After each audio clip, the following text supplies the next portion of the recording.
नमस्कार दोस्तों, स्वागत है आपका आपके अपने YouTube चैनल हिंदी श्री पे। हम सभी आचार्य रामचंद्र शुक्ल द्वारा रचित हिंदी साहित्य के इतिहास का वाचन कर रहे हैं और आदि कक्षा का आदि पुस्तक पूरी लगभग समाप्त हो चुकी है। ये हम रीतिकाल का प्रकरण 3 वाचन कर रहे हैं, वो भी आधा हो चुका है। तो जो हमें 21वें नंबर के कवि जो हठी जी हैं उनका वाचन आज से करना है। तो चलिए हम और आप साथ मिलकर वाचन करते हैं और आप चैनल को सब्सक्राइब कर लीजिए ताकि महत्वपूर्ण क्लासेस जो है आपके हिंदी आचार्य शुक्ल को वाचन को लेकर जिसे आप पे करके आप सुनते हैं, तो उसकी कोई आवश्यकता नहीं है। आप धैर्य से चैनल को सब्सक्राइब कर लीजिए। धीरे धीरे करके आपको पूरी की पूरी पुस्तक का वाचन प्रोवाइड करा दिया जाएगा और अच्छा लगे कक्षा और आपके लिए महत्वपूर्ण हो तो लाइक करके मेरा प्रोत्साहन करिए। तो चलिए श्री हठी जी से वाचन सुनते हैं। श्री हठी जी ये श्री हित हरिवंश जी की शिष्य परंपरा में बड़े ही साहित्य मर्मज्ञ और कला कुशल कवि हो गए हैं। इन्होंने संवत 1837 में राधा सुधा शतक, तो हठी जी राधा सुधा शतक, ठीक है, राधा सुधा शतक हठी जी का है, बनाया, जिसमें 11 दोहे हैं। कितने दोहे? 11 और 103 कवित्त सवैया है। अधिकांश भक्तों की अपेक्षा इनमें विशेषता यह है कि इन्होंने कला पक्ष पर भी पूरा जोर दिया है। इनकी रचना में यमक, अनुप्रास, उपमा, उत्प्रेक्षा आदि का बाहुल्य पाया जाता है, पर साथ ही भाषा या वाक्य विन्यास में लद्दड़पन नहीं आने पाया है। वास्तव में राधा सुधा शतक छोटे होने पर भी अपने ढंग का अनूठा ग्रंथ है। भारतेंदु हरिश्चंद्र को यह ग्रंथ अत्यंत प्रिय था। राधा सुधा शतक भारतीय हरिश्चंद्र को अत्यंत प्रिय था। एक विश्वनाथ जी की शकुंतला नाटक है, उसके बारे में भी ये कहा जाता है कि भारतेंदु हरिश्चंद्र को वो बहुत पसंद था। उससे कुछ अवतरण नीचे दिए जाते हैं। कल्पलता की कीधो पल्लव नवीन दो ऊ हरन मंतुजा हरन मंजूता के कंजता के वनिता के हैं पावन पतित गुण गावे मुनिता के छवि छले सबिता के जनता के गुरुता के हैं नवोनिधि ताके सिद्धता के आदि आले हठी तीनों कुलोकता के प्रभुता के हैं कटे पाप ताके बढ़े पुण्य के पता के जिन ऐसे पद ताके वृष भानु के सुता के हैं कि गिरी कीजिए गोधन मयूर नव कुंजन को पशु कीजिए महाराज नंद के नगर को नर कौन तौन जौन राधो राधो नाम रटे तज कीजिए बर कुल कालिंदी का घर को इतने पे जोई कुछ कीजिए कुंवर कान राखिए ना आन फिर हठी के झगर को गोपी पद पंकज पराग कीजिए महाराज तृण कीजिए रोवर गोकुल नगर को। अब आते हैं 22वें नंबर के कवि गुमान मिश्र। ये महोबे के रहने वाले गोपाल मणि के पुत्र थे। इनके 3 भाई और थे, दीप शाही, खुमान और अमान। गुमान के 3 भाई थे, दीप शाही, खुमान और अमान। गुमान ने पिहानी के राजा अकबर अली खां के आश्रय में संवत 1800 में श्री हर्षकृत नैषधा काव्य का पद्यानुवाद नाना छंदों में किया है। यही ग्रंथ इनका प्रसिद्ध है और प्रकाशित भी हो चुका है। किसका? हर्षकृत नैषध काव्य का पद्यानुवाद। नैषध काव्य जो है, जो हर्षकृत यानी हर्ष द्वारा रचित है, उनका पद्यानुवाद नाना छंदों में किया है। यही ग्रंथ इनका प्रसिद्ध और प्रकाशित भी है। इसके अतिरिक्त खोज में इनके 2 ग्रंथ और मिले हैं, कृष्ण चंद्रिका और छदाटवी पिंगल में है छदाटवी। कृष्ण चंद्रिका का निर्माण काल संवत 1838 है, अतः इनका कविता काल संवत 1800 से 1840 तक माना जा सकता है। इन तीनों ग्रंथों के अतिरिक्त रस, नायिका भेद, अलंकार आदि कई और ग्रंथ सुने जाते हैं। यहाँ केवल इनके नैषधा के संबंध में ही कुछ कहा जा सकता है। इस ग्रंथ में इन्होंने बहुत से छंदों का प्रयोग किया है और बहुत जल्दी जल्दी छंद बदले हैं। इंद्र वज्रा वंशस्थ मंदाक्रांता शार्दूल विक्रीडित आदि कठिन वर्ण वृत्तों से लेकर दोहा चौपाई तक मौजूद है। ग्रंथारंभ में अकबर अली खां की प्रशंसा मंद जो बहुत से कवित्त इन्होंने कहे हैं उनसे इनकी चमत्कार प्रियता स्पष्ट प्रकट होती है। उनमें परिसंख्या अलंकार की भरमार है। गुमान जी अच्छे साहित्य मर्मज्ञ और काव्य कुशल थे, इसमें कोई संदेह नहीं है। भाषा पर इनका पूरा अधिकार था। जिन श्लोकों का भाव जटिल नहीं है उनका अनुवाद बहुत ही सरस और सुंदर है। वह स्वतंत्र रचना के रूप में प्रतीत होता है, पर जहाँ कुछ जटिलता है वहाँ की वाक्यावली उलझी हुई और अर्थ स्पष्ट है। बिना मूल श्लोक सामने आए ऐसे स्थानों का स्पष्ट अर्थ निकालना कठिन ही है। अतः सारी पुस्तक के संबंध में यही कहना चाहिए कि अनुवाद में वैसी सफलता नहीं हुई है। संस्कृत के भावों के सम्यक अवतरण में यह असफलता गुमान ही के सिर नहीं मढ़ी जा सकती। रीतिकाल के जिन जिन कवियों ने संस्कृत से अनुवाद करने का प्रयत्न किया है उनमें बहुत से असफल हुए हैं, ऐसा शुक्ल जी कह रहे हैं। ऐसा जान पड़ता है कि इस काल में जिस मधुर रूप में ब्रज भाषा का विकास हुआ वह सरल व्यंजना के तो बहुत ही अनुकूल हुआ, पर जटिल भावों और विचारों के प्रकाश में वैसा समर्थ नहीं हुआ। देखिए, सरल तो वो हुआ, अनुकूल था, लेकिन जटिल भाव और विचार के प्रकाश में वैसा समर्थ नहीं था। कुलपति मिश्र ने रस रहस्य में काव्य प्रकाश का जो अनुवाद किया है उसमें भी जगह जगह इसी प्रकार अस्पष्टता है। गुमान जी उत्तम श्रेणी के कवि थे, इसमें संदेह नहीं है। जहाँ वे जटिल भाव भरने की उलझन में नहीं पड़े हैं वहाँ की रचना अत्यंत मनोहारिणी हुई है। कुछ पद्य उद्धृत किए जाते हैं। दुर्जन की हानि बिरधा पनोई करे पीर, गुण लोप होते एक मोतिन के हार ही, टूटे मणि माले निर्गुण गाय ताल लिखे, पोथी नहीं अंक मन कलह विचारही, शंकर बरन पशु पक्षी न में पाई यत, अलक ही पारे अंश भंग निराधार ही, चिर चिर राजो राज अली अकबर सुर राज के समान जाके राज पर बारही, दिगज दबत दबकत दिगपाल पूरी धूरी की धंधोरी, सो अंधेरी आभा भान की, धाम ओ धारा ओ माल बाल अब लाओ अरि, तजन परान राह चाहत परान की, सैयद समर्थ भूप अली अकबर दल चलत बजाय मारो दुधुम बिधुकान की, फिरी फिरी फन निफने स उलटतु असे, चोली खोली ढोली ज्यों तमो लिपाके पानी की, नहाती जहाँ सुनय ना नित बावली में, छूटे उरोज तल कुम कुम निर हीरे में, श्रीखंड चित्र दृग अंजन संग साजे, मानो त्रिवेणी नित्य ही घर ही बराजे, आटक हंस चलियो उड़ी के नभ में, दुगुनी तन ज्योति भई, लीक की खेची गयो छन में, छहराई रही छवि सोनमयी, न सोने रखियो न बनाए के, कह उपमा मन माही लई, श्यामल चीर मन परसियो तेही पे कल कंचन बेली नई। अब आते हैं 23वें नंबर के कवि सरजूराम पंडित। इन्होंने जैमिनी पुराण भाषा नामक एक कथात्मक ग्रंथ संवत 1805 में बनाकर तैयार किया था, जैमिनी पुराण, और ये कथात्मक ग्रंथ था। इन्होंने अपना कुछ भी परिचय अपने ग्रंथ में नहीं दिया है। जैमिनी पुराण दोहों और चौपाइयों में तथा और कई छंदों में लिखा गया है और 36 अध्यायों में समाप्त हुआ है। सरजूराम पंडित का जैमिनी पुराण है और वो 36 अध्यायों में है। इसमें बहुत सी कथाएं आई है, जैसे युधिष्ठिर का राजसूय यज्ञ, संक्षिप्त रामायण, सीता त्याग, लवकुश युद्ध, मयूर ध्वज, चंद्रहास आदि राजाओं की कथाएं। चौपाइयों का ढंग रामचरितमानस का सा है। कविता इनकी अच्छी हुई है और उसमें गांभीर्य है। नमूने के लिए कुछ पद नीचे दिए जाते हैं। गुरु पद पंकज पावन रेणु, गुरु पद रज अज हरि हर धामा, जब तब लगी जग जड़ जीव भूलाना, श्री गुरु पंकज पाँव पसाऊ, सुमिरत होत हृदय स्नाना। अतः 24वें नंबर के कवि भगवंत राय खींची। ये असोथर यानी जिला फतेहपुर के बड़े गुणग्राही राजा थे, जिनके यहाँ बराबर अच्छे अच्छे कवियों का सत्कार होता रहता था। शिव सिंह सरोज में लिखा है कि इन्होंने 7 कांड रामायण बड़े सुंदर कवित्वों में बनाई है। यह रामायण तो इनकी नहीं मिलती, पर हनुमान जी की प्रशंसा के 50 कवित्व इनके अवश्य मिलते हैं। किसके? भगवंत राय खींची के। हनुमान जी की प्रशंसा के 50 कवित्व अवश्य पाए गए हैं, जो संभव है रामायण के ही अंश हो। खोज में इनकी हनुमत 25 मिली है। खोज में हनुमत 25 मिली है। उसमें निर्माण काल 1817 दिया है। इनकी कविता बड़ी ही उत्साहपूर्ण और ओजस्विनी है। एक कविता देखिए। विदत विशाल ढाल भालू कपि जाल की है, ओस सुर पाल की है, तेज के तुम्हारे की, जाहि सो चपेटी के गिराए गिरी गढ़, जासो कठिन कपाट तोरे लंका निसो मार की, भने भगवंत जासो लागी लागी भेटे प्रभु, जाके त्रस लखन को छुबिता खुमार की, ओढ़े ब्रह्म अस्त्र की अवाति महाताति बंतो, युद्ध मत माती छाती पवन कुमार की। अभी आते हैं 25वें नंबर के कवि सूदन। ये मथुरा के रहने वाले माथुर चौबे थे। कौन? सूदन जो थे मथुरा के रहने वाले माथुर चौबे थे। इनके पिता का नाम बसंत था। सूदन भरतपुर के महाराज बदन सिंह के पुत्र सुजान सिंह, उपनाम सूरजमल के यहाँ रहते थे। सुजान सिंह उपनाम था और सूरजमल उनका नाम था।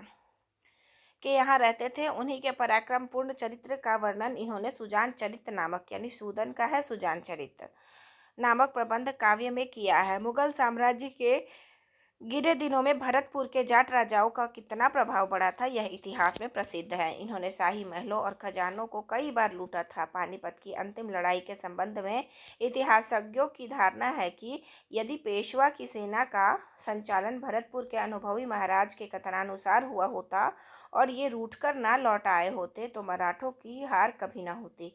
इतने ही में भरतपुर वालों के आतंक और प्रभाव का अनुमान हो सकता है। अतः सूदन को एक सच्चा वीर चरित्र नायक मिल गया था। सुजान चरित्र बहुत बड़ा ग्रंथ है। इसमें संवत 1802 से लेकर के 1810 तक की घटनाओं का वर्णन है। अतः इसकी समाप्ति 1810 के 10-15 वर्ष पीछे मानी जा सकती है। इस हिसाब से इनका कविता काल संवत 1820 के आसपास माना जा सकता है। सूरजमल की वीरता की जो घटनाएं कवि ने वर्णित की है वे कपोल कल्पित नहीं, ऐतिहासिक है। जैसे अहमद शाह बादशाह के सेनापति असद खां के फतेह अली पर चढ़ाई करने पर सूरजमल का फतेह अली के पक्ष में होकर असद खां का ससैन्य नाश करना, मेवाड़ माड़ोगढ़ आदि जीतना, संवत 1804 में जयपुर की ओर होकर मरहठों को हटाना, 1805 में बादशाही सेनापति सलावत खां बख्शी को परास्त करना, संवत 1806 में शाही वजीर सफदर जंग मंसूर की सेना से मिलकर बंगस पठानों पर चढ़ाई करना, बादशाह से लड़कर दिल्ली लूटना इत्यादि। इन सब बातों के विचार से सुजान चरित का ऐतिहासिक महत्व भी बहुत कुछ है। याद रखिएगा, सुजान चरित का ऐतिहासिक महत्व है। इस काव्य की रचना के संबंध में सबसे पहली बात जिस पर ध्यान जाता है वह वर्णनों के अत्यधिक विस्तार और प्रचुरता है। वस्तुओं की गिनती गिनाने की प्रणाली का इस कवि ने बहुत अधिक अवलंबन किया है, जिससे पाठकों को बहुत से स्थलों पर अरुचि हो जाती है। कहीं घोड़ों की जातियों के नाम ही गिनते चले गए हैं, कहीं अस्त्रों और वस्त्रों की सूची का भरमार है, कहीं भिन्न भिन्न देशवासियों और जातियों की फिहरिस्त चल रही है। इस कवि को साहित्यिक मर्यादा का ध्यान बहुत ही कम था। भिन्न भिन्न भाषाओं और बोलियों को लेकर कहीं कहीं इन्होंने पूरा खिलवाड़ किया है। ऐसे चरित्र को लेकर जो गांभीर्य काव्य में होना चाहिए था वह इनमें नहीं पाया जाता। पद्य में व्यक्तियों और वस्तुओं के नाम भरने की निपुणता इस कवि की एक विशेषता समझिए। ग्रंथारंभ में ही 175 कवियों के नाम गिनाए गए हैं। सुजान चरित में 175 कवियों के नाम गिनाए गए हैं। सूदन में युद्ध और उत्साहपूर्ण भाषण, चित्त की उमंग आदि वर्णन करने की पूरी प्रतिभा थी, पर उक्त त्रुटियों के कारण उनके ग्रंथ का साहित्यिक महत्व बहुत कुछ घटा हुआ है। प्रगल्भता और प्रचुरता का प्रदर्शन सीमा का अतिक्रमण कर जाने के कारण जगह जगह खटकता है। भाषा के साथ भी सूदन जी ने पूरी मनमानी की है। पंजाबी खड़ी बोली सबका फुट मिलता है। न जाने कितने गढ़ंत के और तोड़े मरोड़े शब्द लाए गए हैं। जो स्थल इन सब दोषों से मुक्त हैं वे अवश्य मनोहर है, पर अधिकतर शब्दों की तड़ातड़ भड़ाभड़ से जी उबने लगता है। यह वीर रसात्मक ग्रंथ है और इसमें भिन्न भिन्न युद्धों का ही वर्णन है। इससे अध्यायों का नाम जंग रखा गया है। इसमें अध्यायों का नाम क्या है? जंग रखा गया है, मतलब प्रकाश होता है। उसी तरह अध्याय होता है, प्रकरण होता है, लेकिन इसमें जंग है। सुजान चरित्र में 7 जंगों में ग्रंथ समाप्त हो गया है। छंद बहुत से प्रयुक्त हुए हैं और कुछ पद्य नीचे उद्धृत होते हैं। याद रखिएगा, सुजान चरित्र में 7 जंग है, उद्धृत किए जाते हैं। बखत बिलंत तेरी दुदुम्बि दुर्कान सो, धुंध दबी जात देश देश सुखी जाही के, दिन दिन दुनो महीमंडल प्रताप होत, सुन दुनी में ऐसे बखत न काही के, उदत सुजान सुत बुद्धि बलवान, सुनी दिल्ली के दरनी बाजे आवज उछाही के, जाही के भरोसे अब तखत उमाही करे, पाही से खरे है जो सिपाही पात शाही के, दुहु और बंदूक जा चलत बेचुक रव, होत धुक धुक किलकार कुहु कुक, कहु धानुष टंकार जिहि बान झंकार, भट देत हुंकार संकार मोह सुख, कहु देखी दप टंत गज बाजी झप टंत, अरिबयु लप टंत रप टंत कहु चुक, सम सेर सट कंत सर सेल फट कंत, काहू जात हट कंत लट कंत लगी झुक, दबत लुथंदी अबत इक सुख सुखबत से चबत लोह अचबत सोनित गबत से चुटित खुटित कैसे सुलुटित इक मही जुटित फुटित शीस सुखुटित तेग कही कुटित घुटित काई बिछुटित प्राण सही छुटित अयोध्या हुटित गुटित देह दही धड़ धड़न धड़ धड़ धड़न धड़ भड़ भभम्भर भड़ भभम्भर तड़ तताड़ तड़ ततार कड़ ककर कड़ ककड़ घड़ घड़ घड़ घड़ झड़ झड़ झड़ झड़ झड़ अरररा सरररा सोनिता अरग ढारी लुथ जुत पावड़ दे दारू भूम धूप दीप रंजक ज्वालिका चरबी को चंदन पुपुह पुहुप पल टुका नके अछत अखंड गोला गोली नके चालिका नैवेद्य निको साही सहती दिली को दल कामन अभिचारी मन सुर पन पालिका कटोरा कोट राके निकट बिकट जंग जोरी सुजा भली विधि पूजा के प्रसन्न किन्हीं कालिका इसी गलधारी कन में बकसी मुस्काया ना हमन बुझत हो तुसी क्यों किया पाया ना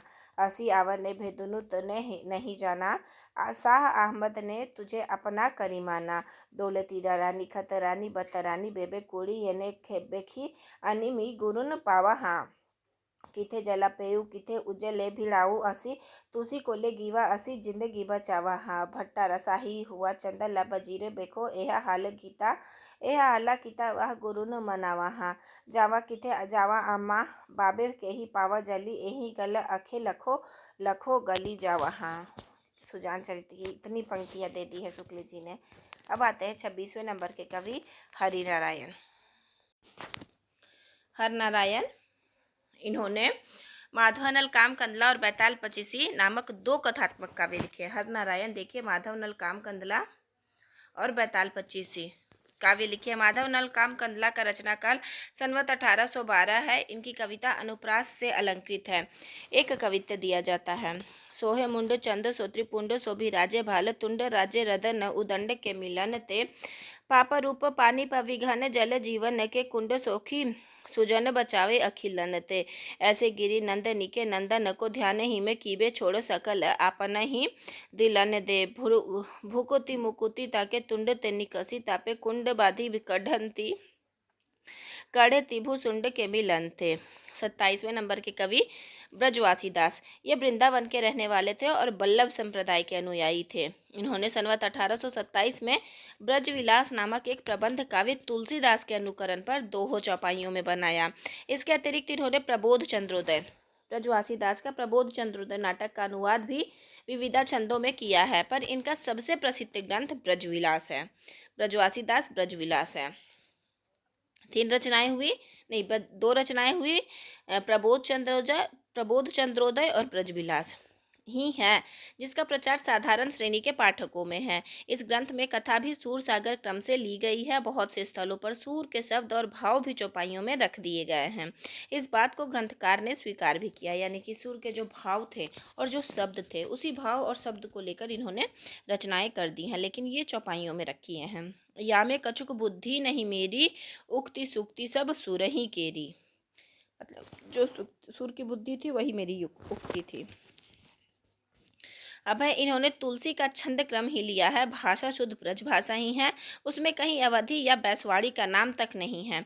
जिसको भाषा की पहचान तक नहीं, जो वीर रस वर्णन परिपाटी के अनुसार किसी पद्य में वर्णों के द्वित्व देख उसे प्राकृत भाषा कहते हैं, वे चाहे जो कहे। ब्रजविलास में कृष्ण के भिन्न भिन्न लीलाओं का जन्म से लेकर मथुरा गमन तक का वर्णन किया गया है।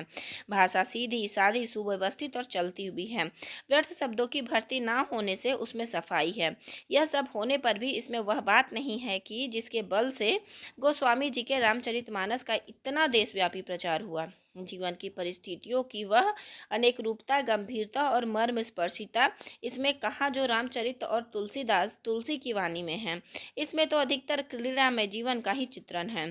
फिर भी साधारण श्रेणी के कृष्ण भक्त पाठकों में इसका प्रचार है। नीचे कुछ पद्य दिए जाते हैं। कहती जसोदा कौन विधि समझाऊ अब कान्ह भूले दिखायो चंद में ताकि कहत हरि खान यह देत नित माखन मोको छिन छिन देती तात सोतो को जो तुम श्याम चंद को खेहो बहुरो फिर माखन कह पहो देखत रहो खिलौना चंदा हठ नहीं कीजिए बाल गोविंदा पा लागो हठ अधिक न कीजिए मैं बलि रिसही थन चीजे जसुमती कहती कहाँ हो धो कीजिए मांगत चंद कहाँ ते दीजिए तम जसु सुमति इक जलपुट लीनो, कर में ले तहीं ऊंचो कीनो। ऐसे कही श्यामे बहरावे, आव चंद तो ही लाल बुलावे, हाथ लिए ते ही खेलत रहिए, नेकू नहीं धारनी पे धरिए।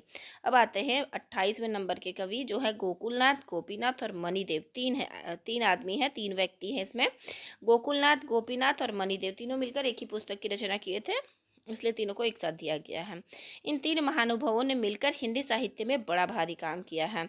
इन्होंने समग्र महाभारत और हरिवंश, जो महाभारत का ही प्रशिष्ट माना जाता है, का अनुवाद अत्यंत मनोहर विविधा छंदों में पूर्ण कवित्व के साथ किया है। कथा प्रबंध का इतना बड़ा काव्य हिंदी साहित्य में दूसरा नहीं बना है। किसका? कथा प्रबंध का।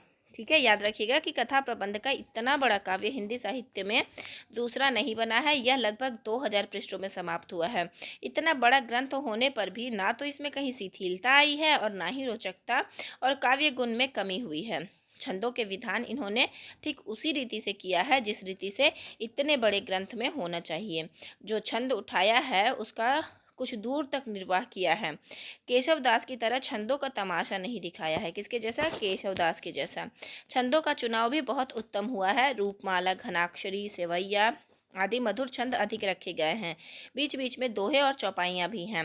भाषा प्रांजल और सुव्यवस्थित है। अनुप्रास का अधिक आग्रह न होने पर भी आवश्यक विधान है। रचना सब प्रकार से साहित्यिक और मनोहर है और लेखकों की काव्य कुशलता का परिचय देती है। इस ग्रंथ के बनने में भी 50 वर्ष से ऊपर लगे हैं। याद रखिएगा कि इस ग्रंथ के बनने में 50 वर्ष से ऊपर लगे, मतलब सोच नहीं सकते हैं कि 50 वर्षों में एक रचना मतलब बनकर तैयार हुई है। अनुमानतः इसका आरंभ जो है 1880 में हो चुका था और संभवतः 1884 में जाकर समाप्त हुआ है। इसकी रचना काशी नरेश महाराज उदित नारायण सिंह जी की आज्ञा से हुई, जिन्होंने इसके लिए लाखों रुपए व्यय किए। इस बड़े भारी साहित्यिक यज्ञ के अनुष्ठान के लिए हिंदी प्रेमी उक्त महाराज का सदा कृतज्ञ रहेंगे। देखिए, कृतज्ञता भी प्रकट की है कि काशी नरेश जो महाराज उदित नारायण थे, उन्होंने इतना बड़ा साहित्य के लिए कार्य किया, उसके लिए साहित्य प्रेमी जो है उनके कृतज्ञ रहना चाहिए और कृतज्ञ रहेंगे। गोकुलनाथ और गोपीनाथ प्रसिद्ध कवि रघुनाथ बंदीजन के पुत्र और पौत्र थे। मणिदेव बंदीजन भरतपुर राज्य के जहानपुर नामक गांव के रहने वाले थे।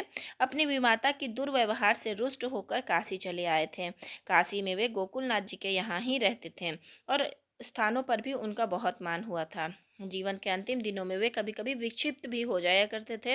उनका परलोकवास संवत 1920 में हुआ था। गोकुलनाथ ने महाभारत के अतिरिक्त निम्नलिखित और भी ग्रंथ लिखे थे। गोकुलनाथ का देखिए, चेत चंद्रिका, गोविंद सुख विहार, राधा कृष्ण विलास संवत 1858 का है। राधा नखसिख, नाम रत्नावली, राम रत्नमाला ये कोश है, 1870 में हुआ था संवत में। सीता नाम गुणार्णव गोकुलनाथ जी का है। अमर कोश भाषा संवत 1870 में कवि मुख मंडन। चेत चंद्रिका अलंकार का ग्रंथ है जिसमें काशी राज की वंशावली भी दी गई है। राधा कृष्ण विलास रस संबंधी ग्रंथ है और जगत विनोद के बराबर है। कौन? राधा कृष्ण विलास जो है पद्माकर के जगत विनोद के बराबर है। और पद्माकर के जगत विनोद के बारे में शुक्ल जी ने कहा है कि वो मतीराम के रसराज के बराबर है। तो आपस में इक्वल ही हुए तीनों। जिस भाव पे ये लिखा गया है वही भाव पे मतीराम जी ने लिखा है। सीताराम गुणार्णव अध्यात्म रामायण का अनुवाद है जिसमें पूरी राम कथा वर्णित है। कवि मुखमंडन भी अलंकार संबंधी ग्रंथ है। गोकुलनाथ का कविता काल संवत 1840 से लेकर के 1870 तक माना जा सकता है। ग्रंथों की सूची से यह स्पष्ट है कि ये कितने निपुण कवि थे। रीति और प्रबंध दोनों और इन्होंने प्रचुर रचना की है। इतने अधिक परिमाण में और इतने प्रकार की रचना वही कर सकता है जो पूर्ण साहित्य मर्मज्ञ और काव्य कला में सिद्धहस्त और भाषा पर पूर्ण अधिकार रखने वाला हो। अतः महाभारत के तीनों अनुवादकों में तो ये श्रेष्ठ ही हैं। साहित्य के क्षेत्र में भी यह बहुत ऊंचे पद के अधिकारी हैं। रीति ग्रंथ रचना और प्रबंध रचना दोनों में समान रूप से कुशल और दूसरा कोई कवि रीतिकाल के भीतर नहीं हुआ। देखिए, रीति ग्रंथ रचना और प्रबंध रचना दोनों में ये समान रूप से कुशल थे। और ये जितने समान रूप से कुशल थे, दोनों की बात कर रहे हैं, जो दोनों में कुशल हो, इनके सिवा और कोई नहीं है रीतिकाल के भीतर। महाभारत के जिस अंश का अनुवाद जिसने जिसने किया है उस अंश में उसका नाम दिया हुआ है। नीचे तीनों कवियों की रचनाओं के कुछ उदाहरण दिए जाते हैं। गोकुलनाथ का देखिए, सखिन के श्रुति में अकुति कल कोकिलकी गुरुजन हूँ पे पुनि लाज के कथान की। गोकुल अरुण चरनाम्बुज पे गुंज पुंज धूनि सी चढ़ती चंचरिक चर चान की। पीतम के श्रवण समीप हूँ जो गुपति होती मैन मंत्र तंत्र सुबरन गुण गान की। सौतिन के कानन में हला हल हवे हलती एरी सुख दानी तो बजनी बिछुआन की। राधा कृष्ण विलास जी की रचना है। देखिए, दुर्ग अति ही महत रचित भटत सो चहु ओर, ताहि घेरियो सालो भूपति सेन ले अति घोर। एक मानुष निकसीबे की रही कतहूँ न राह, परी सेना सालो निरप की भरी युद्ध उछाह। लही सुदेशना की सुआज्ञा नीच कीचक जौन, जाय सिन्हनी पास जम्बुक तथा किन्हीं गौन। लग्यो कृष्ण सो कहन या भांति सस्मित बैन, यहाँ आई कहाँ ते तुम कौन हो छवि ऐन। नहीं तुम सी लखी भूपर भरी सुषमा बान, देवी जछनी किनरी कैसरी सची अभिराम। कांति सो अति भरी तुम्हरो लखन बदन, अनूप करेगो नहीं स्व बस काको महामंथप मनमथ भूप। महाभारत की है ये। गोपीनाथ की रचना देखते हैं अब। सर्वदिशि में फिरत भीषम को सूरत मनमान, लखे सब को तहाँ भूप अलात चक्र समान। सर्वथर सब रथिन सोते ही समय निरप सब ओर, एक भीषम सहस सम रन जुरो हो तह जोर। अब मणिदेव की बात करते हैं। देखिए, मणिदेव की रचना है, मतलब महाभारत में मणिदेव जिन पंक्तियों की रचना किए हैं उनके वाचन देखिए। वचन यह सुनी कहत भौ चक्रान हंस उदार, उड़ोगे मम संग किमि तुम कहहु सो उपचार। खाए जूठो पुष्ट गर्वित काग सुनिए बैग्न, कहियो जानत उड़न की सतरीति हम बल एन। अब आते हैं 29वें नंबर के कवि बोधा। ये राजापुर जिला बांदा के रहने वाले सरयू पारी ब्राह्मण थे। पन्ना के दरबार में इनके संबंधियों की अच्छी प्रतिष्ठा थी। उसी संबंध से ये बाल्यकाल में ही पन्ना चले गए। इनका नाम बुद्धिसेन था, पर महाराज इन्हें प्यार से बोधा कहने लगे और वही नाम इनका प्रसिद्ध हो गया। भाषा काव्य के अतिरिक्त इन्हें संस्कृत और फारसी का भी अच्छा बोध था। शिव सिंह सरोज में इनका जन्म संवत 1804 दिया हुआ है। इनका कविता काल संवत 1830 से 1860 तक माना जा सकता है। बोधा एक बड़े रसिक जीव थे। कहते हैं कि पन्ना के दरबार में सुभाष यानी सुभान नाम की एक वैश्या थी, जिस पर इनका प्रेम हो गया था। इस पर रुष्ट होकर महाराज ने इन्हें 6 महीने देश निकाले का दंड दिया। सुभान के वियोग में 6 महीने इन्होंने बड़े कष्ट से बिताए और उसी बीच में विरह वारिस नाम की एक पुस्तक लिखकर तैयार की। 6 महीने पीछे जब ये फिर दरबार में लौट कर आए, तब अपने विरह वारिस के कुछ कवित्व सुनाए। महाराज ने प्रसन्न होकर उनसे कुछ मांगने को कहा। इन्होंने कहा सुभान अल्लाह। महाराज ने प्रसन्न होकर सुभान को इन्हें दे दिया और इनकी मुराद पूरी हुई। विरह वारिस के अतिरिक्त इश्कनामा भी इनकी प्रसिद्ध पुस्तक है।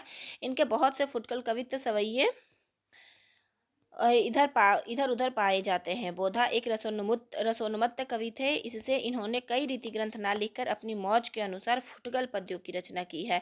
ये अपने समय के एक प्रसिद्ध कवि थे। प्रेम मार्ग के निरूपण में इन्होंने बहुत से पद्य कहे हैं। प्रेम की पीर की व्यंजना भी इन्होंने बड़े मर्म स्पर्शनी युक्ति से की है। यत्रा तत्रा व्याकरण दोष रहने पर भी इनकी भाषा जो है चलती और मुहावरेदार होती थी। इससे प्रेम की उमंग छलकी पड़ती है। इनके स्वभाव में फक्कड़पन भी कम न था। नेजे कटारी कुर्बान वाली बाजारू ढंग की रचना भी इन्होंने कहीं कहीं की है। जो कुछ हो, ये भावुक और रसज्ञ कवि थे, इसमें कोई संदेह नहीं है। कुछ पद इनके नीचे दिए जाते हैं। अति खीन मृणाल के तारहु ते ही ऊपर पाँव दे आवनो है, सुई बेह के द्वार सके न तहाँ परतिथि के ठाड़ो लदावनो है। कवि बोधा अनिघनी नेजहू ते चढ़ी तापे न चित्त डरावनो है, यह प्रेम को पंथ कराल महा तरवारी की धारे पे धावनो है। एक सुभान के आनंद पे कुर्बान, जहाँ लगी रूप जहाँ को कयो शत्रुक्रतु की पदवी लुटिए लखी के मुस्काहट ताको। शोक जरा गुजराना जहाँ कवि बोधा, जहाँ उजराना तहाँ को। जान मिले तो जहान मिले, नहीं जान मिले तो जहान कहाँ को। कबहु मिलबो वह धीरज ही में धरबो करे, उर के कड़ी आवे गरे ते फिरे, मन की मन ही में सिरबो करे। कवि बोधा ने चाड़ सरी कबहू नितही हरवा से हिरबो करे, सहते ही बने कहते न बने, मन ही मन पीरे फिरेबो करे। हिली मिली जाने तासो मिली के जनावे हेत, हित को न जाने ताको हितु न बिसाई है। होय मगरूर तापे दुनि मगरूरी कीजे, लघु हवे चले जो तासो लघुता निबाहिए। बोधा कवि नीति को निबेरो यही भांति अहें, आपको सराहे ताहि आपहु सराहिए। दाता कहा सूर कहा सुंदर सुजान, कहा आपको न चाहे ताके बाप को न चाहिए। अब आते हैं 30वें नंबर के कवि रामचंद्र। इन्होंने अपना कुछ भी परिचय नहीं दिया है। भाषा महिम्न के कर्ता काशीवासी मनियार सिंह ने, ये देखिए भाषा महिम्न किसकी रचना है, मनियार सिंह जी की। अपने को चाकर अखंडित श्री रामचंद्र पंडित के लिखा है। मनियार सिंह ने अपना भाषा महिम्न संवत 1841 में लिखा है, अतः इनका संवत 1840 माना जा सकता है। इनकी एक पुस्तक चरण चंद्रिका ज्ञात है, रामचंद्र जी की चरण चंद्रिका, जिस पर इनका सार यश स्थिर है। और भक्ति रसात्मक ग्रंथ केवल 62 कवित्तों का है। भक्ति रसात्मक ग्रंथ एक इनका है, वो 62 कवित्तों का है। इसमें पार्वती जी के चरणों का वर्णन अत्यंत रुचिकर और अनूठे ढंग से किया गया है। इस वर्णन के अलौकिक सुषमा विभूति शक्ति और शांति फूटी पड़ती है। उपास्य के एक अंग में अनंत ऐश्वर्य की भावना भक्ति की चरम भावुकता के भीतर ही संभव है। भाषा लाक्षणिक और पांडित्यपूर्ण है। कुछ और अधिक न कहकर इनके दो कवित्ते ही सामने रख देना ठीक है। नुपुर बजत बनी मृग से अधीन होत, मीन होत जानी चरणामृत झरनी को, खंजन से नचे देखी सुषमा सरदे, किसी सचे मधु करे से पराग कैसे रनी को। रिझी रिझी तेबी रिझी रिझी तेरी पद छवि ते पे तिलोचन के लोचन, ये अम्ब धारे केती का धारिनी को, फूलत मुकुट कुमुद से मयक से निरखी नख, पंकज से खिले लखी तरव तरनी को। माने करिंद्र जो हरिंद्र सो सरोस हरे, मानी ये तिमिर घेरे भानु किरणन को। मानी ये चटक बाजे जुर्रा के फटिक मारे, मानी ये झटकी डारे भोग भेक भुज गन को। मानी ये कहे जो वारी धारे पे दवारी, ओ अंगारे बरसाई बो बतावे बरी दान को। मानी ये अनेक विपरीत की प्रतीति पे ना भाई भीति आए, मानी ये भवानी सेवक अन को। चलिए अब 31वें नंबर के कवि मंजित हैं। ये मऊ बुंदेलखंड के रहने वाले ब्राह्मण थे और संवत 1836 में वर्तमान थे। इन्होंने कृष्ण चरित संबंधी 2 पुस्तकें लिखी हैं, सुरभि दान लीला और कृष्णायन। तो सुरभि दान लीला और कृष्णायन, तो मंजित ऐसे ट्रिक भी बना सकते हैं। कृष्ण के सामने सुरभि मतलब आंखों में सूरमा लगा करके दान देती है मंजित। सुरभि दान लीला में बाल लीला, यमलार्जुन पतन और दान लीला का विस्तृत वर्णन सार छंद में किया गया है। इसमें श्री कृष्ण के नक्सिक भी बहुत अच्छा कहा गया है। कृष्णायन तुलसीदास जी की रामायण के अनुकरण पर 2 चौपाइयों में लिखी गई है। इन्होंने गोस्वामी जी की पदावली तक का अनुकरण किया है।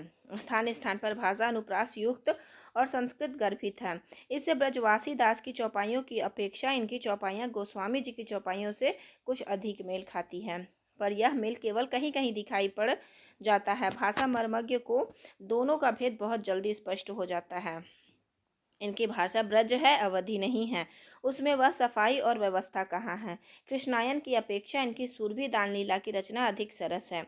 दोनों से कुछ अवतरण नीचे दिए जाते हैं। कुंडल लोल अमोल कान के छुवत, कपोलन आवे डुले आपसे खुले जोर, छवि बर बस मन ही चुरावे। खौर विशाल भाल शोभित केसर की चित्त भावे, ताके बीच बिंदु रोरी के ऐसो बेस बनावे।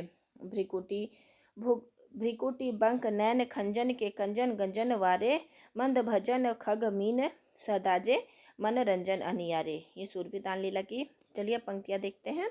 अचरज अमित भयो लखी सरिता, कृष्ण देव कह प्रिय जमुनासी, अति विस्तार पार पद पावन, बनचर बनज विपुल बहुपक्षी, नाना जिनिस जीव सरि सेवे। अब आते हैं 32वें नंबर के कवि मधुसूदन दास। ये माथुर चौबे थे।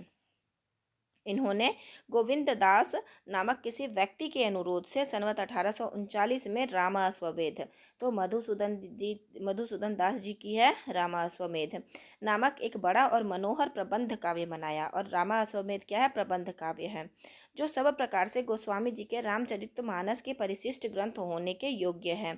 इसमें श्री रामचंद्र द्वारा अश्वमेध यज्ञ का अनुष्ठान घोड़े के साथ गई हुई सेना के साथ सुबाहु, दमन, विद्युन्माली राक्षस, वीरमणि, शिव सूरथ आदि का घोर युद्ध, अंत में राम के पुत्र लव और कुश के साथ भयंकर संग्राम, श्री रामचंद्र द्वारा युद्ध के निवारण और पुत्रों सहित सीता का अयोध्या में आगमन, इन सब प्रसंगों के पद्य पुराण के आधार पर बहुत ही विस्तृत और रोचक वर्णन है। ग्रंथ की रचना बिल्कुल रामचरितमानस की शैली पर हुई है। प्रधानता दोहों के साथ चौपाइयों की है, पर बीच बीच में गीतिका आदि और छंद भी हैं।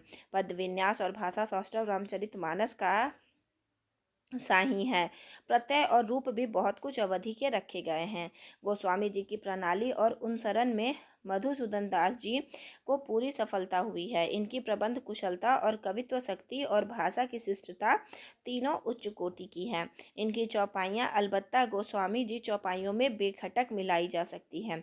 सूक्ष्म दृष्टि वाले भाषा मर्मज्ञों को केवल थोड़े ही से ऐसे स्थलों में भेद लक्षित हो सकता है जहाँ बोलचाल की भाषा होने के कारण भाषा का असली रूप अधिक स्फुटित है।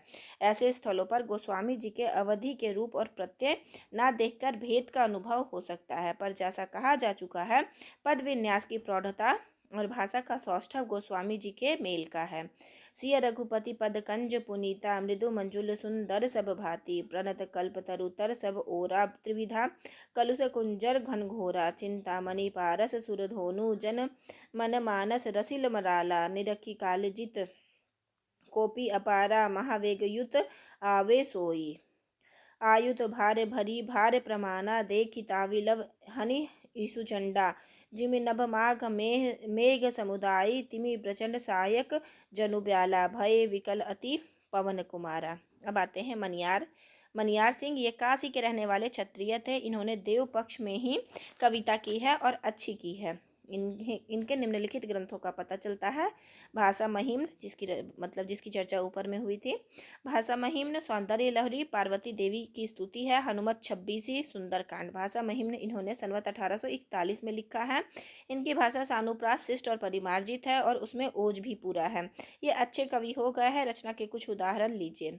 मेरे चित्त कहाँ दीनता में अति दूबरो है, अधर रम धुमरो की सुधि के संभारे पे, कहाँ तेरी रिधि कभी बुद्धि धारा धव नित्य त्रिगुण ते परे हवे दर सात निर्धारे पे, मनि यारे याते मति थकित जकित हवे के, भक्ति बस धारी उर धीरज बिचारे पे, बीरचि कृपाल वाक्य माला या पुहु दंत, पूजन करन काज करन तिहारे पे, तेरे पद पंकज पराग राजे राजेश्वरी, वेद बंदनीय बिरु दावली बढ़ी रहे, जाकी किनु काई पाए धाता ने धारित्री रची, जापे लोक लोक ने की रच न कढ़ी रहे, मनि यारे जाहि विष्णु सेवे सर्व पोषत में शेष हने के सदा शीस सहस मढ़ी रहे, सोई सुरसुरा के शिरोमणि दशा सदाशिव के भसम के रूप हवे शरीर पे चढ़ी रहे, अभय कठोर वाणी सुनी लक्ष्मण झुकी, मारी बुको चाही जो सुधारी खल तरवारी, वीर हनुमत तेहि गर जिसुहास करी, ऊपर टिप करी ग्रीव भूमि लेपे